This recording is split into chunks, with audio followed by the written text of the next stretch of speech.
There are 5 people that I talk to with a move this big. That's Rock. Obviously, it's Cody, Cena, Travis Scott, we want to help build this idea around, and then WWE President, of course, Nick Khan. So my first call is to Nick, who's also a board member along with Rock.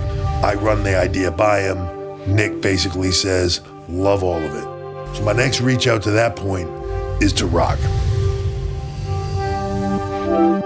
I hit him with what if, hear me out on this, and he just listened, and every now and then through the conversation he would go,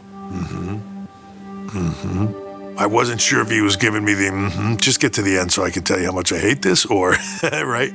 And I got to the end and he was like, wow, man, I got to tell you, I think that's genius. Like, let's, and he immediately started riffing thoughts and ideas, right? So we spent probably like another 30 minutes on the phone together talking about this. And the more we talked about it, the more we were both getting excited about it and like into it.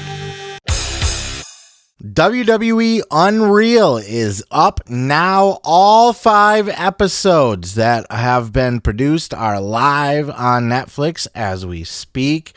And I have sat through and binged them all. And though I'm not going to give you a beat-by-beat breakdown of every episode, I am going to give you overall thoughts and overall ideas from the show itself. The first thing I'm going to say is, there was a lot of concern and speculation, especially they're showing clips of them going inside the writer's room for this show. And there was a lot of concern that, oh my God, this is going to break kayfabe and wrestling is going to be dead forever. Kayfabe died a long time ago. Relax your tits, okay? Nobody believes that wrestling is real. You're embarrassing yourself. But, people still get concerned about, even if everybody knows it's a work, we don't want to just show them every ingredient that goes inside the secret sauce. So did this show expose WWE and show every ingredient in the secret sauce? No, it didn't. This was just like any other behind-the-scenes documentary you've ever seen in your life from WWE. This is much in line of the WWE WrestleMania documentaries they put out every year. The 24 or whatever they call it, documentaries, right in line with those. And in fact, this one following the road to WrestleMania, essentially from, they do the Raw debut on Netflix, then to the Royal Rumble, and then Elimination Chamber, and finally up to WrestleMania. And they follow characters through that. And they did not do a WrestleMania documentary this year, and this is probably why, because they did this show for Netflix instead. And it's a new coat of paint on it, saying, oh, this is unreal. We're going to take you behind the scenes like you've never seen before. I call bullshit on that. There are some things we'll talk about here, but overall, and this is a very well-produced, me saying this is just every other WWE behind-the-scenes documentary that you've seen. It's very well produced, as WWE always does. Their production is second to none, and they absolutely, even as you've seen at the beginning of that clip, that they were able to, they had the graphics and stuff to go with everything, and I'm going to make the call and blah, blah, blah, blah, blah. But at the end of the day, I would chalk this up to being just another behind-the-scenes documentary. Now, it does follow several people. Some of them, it doesn't really give any final conclusion to their story that they're trying to tell or anything. Just introducing you to some of the main characters. And we take a look at Rhea Ripley in depth. We take a look at Jey Uso and the push that he's given from Royal Rumble to WrestleMania. We take a look at the John Cena and the John Cena heel turn. We follow CM Punk.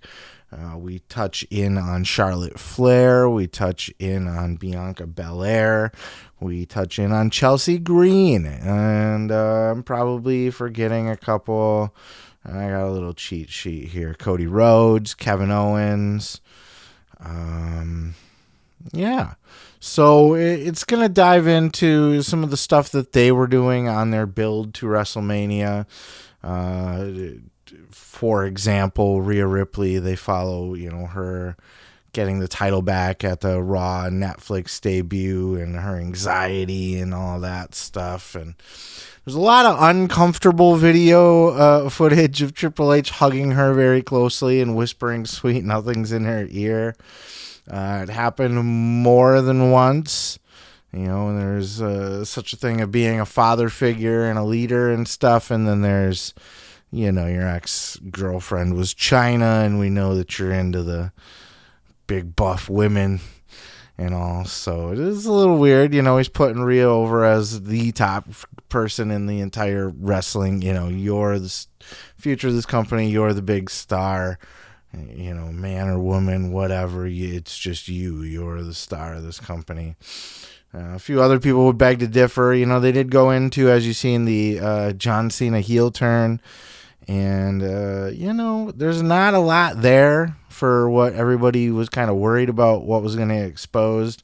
Cena doesn't talk about anything at all. He flat out tells the interviewer, there's stuff that I'm not comfortable exposing. But we got the overall gist that he was excited for this and on board with this and contributing his own ideas to this story as well. They definitely touch on the fact that, it was pitched that possibly Cody Rhodes could turn heel and we go that way, or maybe John Cena turns heel and we go that way. And it kind of boils down to they were looking for something really, really big to happen there, like monumental. And there's even talks of Kevin Owens being working with The Rock, like The Rock calling out and making like an impromptu title match on the spot when Cody turns him down and calling out Kevin Owens, and Kevin Owens beating him, or them helping Kevin Owens beat him and take the title from him. But ultimately they landed on, and then they were leaning towards Cody turning heel. And then somebody, I think none of them really have a clue who said it or aren't willing to give credit to who said it, but Bruce Pritchard has taken credit, saying that it was initially his idea. But what if we turn John? And they did show some writers' room stuff. They were sitting around, who's going to win the Royal Rumble, or who's going to WrestleMania, who's going to go over at WrestleMania. And it seemed like most of the people wanted Punk to win, and but there were a couple people that were like, yeah, but wouldn't it be a better story if he didn't, and stuff like that. And it's almost looks so. There was a guy, Ed Koskey, I think it was, who's been there a long time, earned his stripes, but he had kind of disagreed with Hunter prominently. I think it was over the CM Punk thing.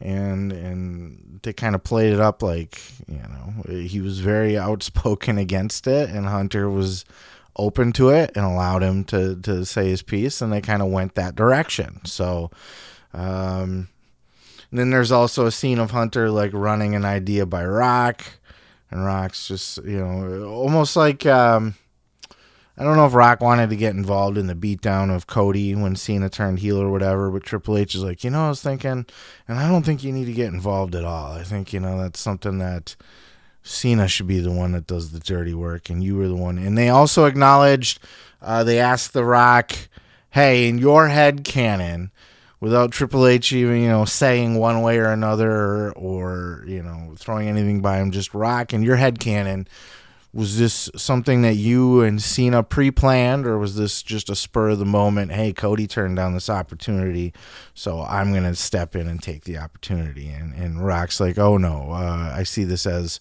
me and John had a little business arrangement. It's not about the soul. It's just business. So, and then we saw what happened and where that went. So they do kind of get into that, but it almost feels either they're very much cherry picking to help tell the story that they want to tell, or it almost feels like maybe it was staged at times too, to have those backstage or those writers' room arguments and discussions and conversations. But other than that, it doesn't do anything. They don't really go into any There's a few things, I suppose. You see people talking over their matches. One of the things, Rhea's stressed out before her big title match, so she's talking with Damien. I'm going to do this, and then I'm going to do that, and then she does this, and I do that, and then boom, boom, boom. And we see Cody Rhodes and Kevin Owens talking after their ladder match, and KO's all bloodied up, and KO's like, hey, sorry I did that move to you. Are you okay? And Cody's like, yeah, I'm fine. So shit like that. And you could certainly consider that destroying kayfabe, brother. But I really saw this as a day in the life of a WWE superstar behind the scenes following their careers. You catch up with CM Punk and you follow CM Punk through his injury last year, and then him kind of on the comeback and him working towards getting his WrestleMania main event. And you see him, he is very corporate Punk nowadays. You hear that criticism of corporate Punk. You see a lot of that, him playing ball and stuff. And you hear very raw comments from Triple H saying, hey, we didn't get along back in the day, and then we did talk at one point over the years, somewhere between, and Punk was still that same guy, and Triple H figured it wasn't going to work, but something changed in Punk now, maybe because he got fired from AEW and really didn't have a life in wrestling after this, at a high level, unless he went back to WWE. But he plays a lot of ball, kisses a lot of ass, and, he's crying with Triple H and saying, oh, this couldn't be possible without you. I'm just glad that you recognize that I'm a main eventer and stuff. There's some really silly shit there. But it seems emotional. You get a lot of that emotional baggage that Punk's carrying around. He comes off as a very emotional guy and very happy to be there. And that's really it. Oh, the other big thing. This is fun. I thank fucking God for this, that they called out Jey Uso's not being able to carry the weight of the spot that he was given, and him getting blown up on his entrances every night and being unable to work in the ring and cut his promos. And there was a dive that was botched, and they chalked that up to him being too blown up from his entrance. And they really got into it. They called him right out on it. And they really went from, hey, Jay, we see the noise that you're making. We want to capitalize on your hype, basically, and we want to strap a rocket to you. And they showed that in the previews. I'm going to strap a rocket ship to you. But that's what they did. They gave Jey Uso the biggest push in the world, where he won the Royal Rumble, and he was on his way to WrestleMania to main event. And they got to a point even before WrestleMania where they were like, I don't know if he's ready for this. And that Bruce Pritchard was quite the heel in this show. There was one where he got really mad at, is it Chris Park, Joseph Parks, the old Abyss, was agenting the Punk and Rollins match on the Netflix debut. And he got mad because they went long. So he got mad at Parks for it. And Parks like, oh, I'm sorry. I'm sorry, Mr. Pritchard. Almost playing a character. And that's why I think they played some of the stuff up, because Chris Parks was very much like when he was Joseph Parks on TNA. Just a sad, sappy fucking corporate stooge boy. But yeah, Pritchard was a heel. And Pritchard was the guy who said about Jey Uso, look, a win at WrestleMania is not guaranteed. So what? You won the Royal Rumble. So what? You are penciled in to win at WrestleMania. If you can't carry your side of this and you can't carry the weight of this position you've been given, we don't need to give that to you. So they never said that it was the reason that they downgraded him from the main event to opening match. Jey Uso is going to be in the main event Jey Uso in the main event of WrestleMania. Didn't happen. And it was likely because he's wasn't carrying that weight, but they, gave him props when he won the title. Congratulations. I see you've been working hard. You've earned this, but we continued to see Jey Uso get blown up, not be able to make it through promos. And this is something that I have been on his ass about on this channel. Lost subscribers over, I know, because I can see the metrics. When I do a video shitting on Jey Uso, for example, I can see unsubscribe. Okay, well, fine.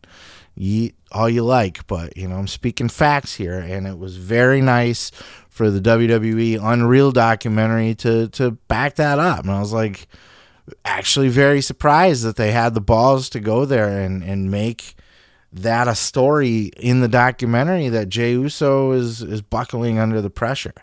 And they even show, because the camera's following Jey, and Jey's a nervous wreck. Up until every match that he has, and especially going out to win the Royal Rumble, people when they're nervous. You can see, just how frozen up and tense they are, and he's not joyful. He's not chatting with people. He's not having fun. He is in his own head. And then there's a scene where he's got the world title, and he's just like, I feel like this thing weighs 100 pounds. And he's not talking about the physical weight. It's carrying the weight of the company. And I've often said this about Jey Uso. That was something Ric Flair always said. My first title reign, I wasn't ready for it yet. I thought I was, but once I got there, I was not ready to hold that title. And I think that's the case with Jey Uso. I think Jey Uso still has that potential, but he's not there yet. He's not ready to carry the weight of that. And I'm so glad that this show vindicated that by calling him out on it themselves. And clearly pointing out, hey, he's blown up from his own entrance. He can't perform the moves properly in the ring anymore. And to the point where they said they had to actually pull Jey aside and talk to him and say, hey, man, if you don't pick up the slack here, there's a chance you're not going to win the title at WrestleMania. This story could end very badly for you. So I very much appreciated that. So again, just kind of wrap this up here. There are things in this show that you don't see anywhere else. Things like that. And for that, you could say, oh yeah, they're killing kayfabe, or they're tiptoeing on it or whatever. But to me, this was much more of just a day in the life documentary behind the scenes. This was a WWE 24 type gimmick. It's all it really was. It was following these people around, getting inside of their heads before their matches, and where they're at psychologically in the company as a whole. Punk, I want my main event. I'm back to, show that I can do this still. And Rhea Ripley doubting herself, and I have anxiety and shit like that. And Chelsea Green, it's fun to play the character that is, gets beat up all the time or loses all the time, but everybody dreams of having that title. And it didn't seem like she was going anywhere, and then boom, United States title opportunity, right? So it was good storytelling, good documenting. I don't think it reinvents the wheel or changes or breaks anything or really exposes the business in ways that you didn't already know existed. There was a couple scenes that are going to make those people cringe and make a guy like a Jim Cornette roll over in his grave, like Cody coming backstage and talking to Kevin Owens and sorry I hurt you and whatever. But for the most part, this is the kind of stuff you've already seen in other documentaries, just repackaged and respun with a different presentation, different name, and done for Netflix specifically. But they're very well produced. It's a great watch. It goes by quick, even though each episode's like an hour plus. And you do learn a lot, and it is insightful for the people that like the behind-the-scenes stuff, the backstage stuff, like I do. I'm a DVD commentary kind of guy. I like the dirt, but I also think it seems like some of it's just produced just to be specifically for the purpose of the documentary, and maybe not an exact.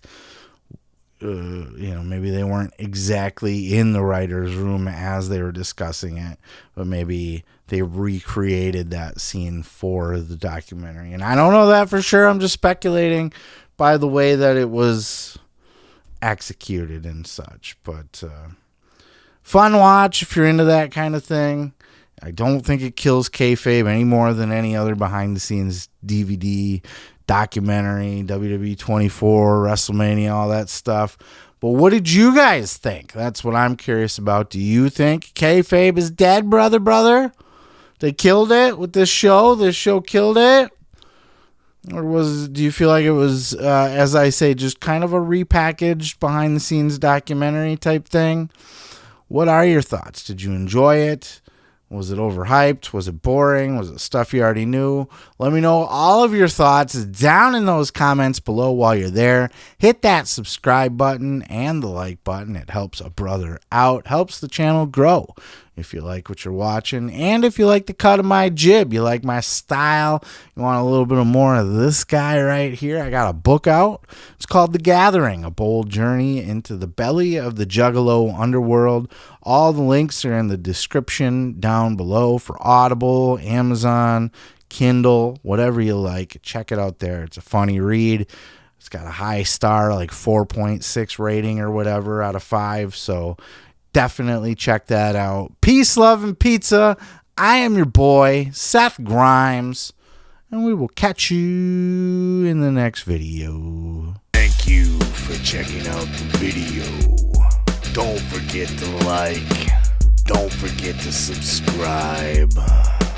Don't forget to rest in peace.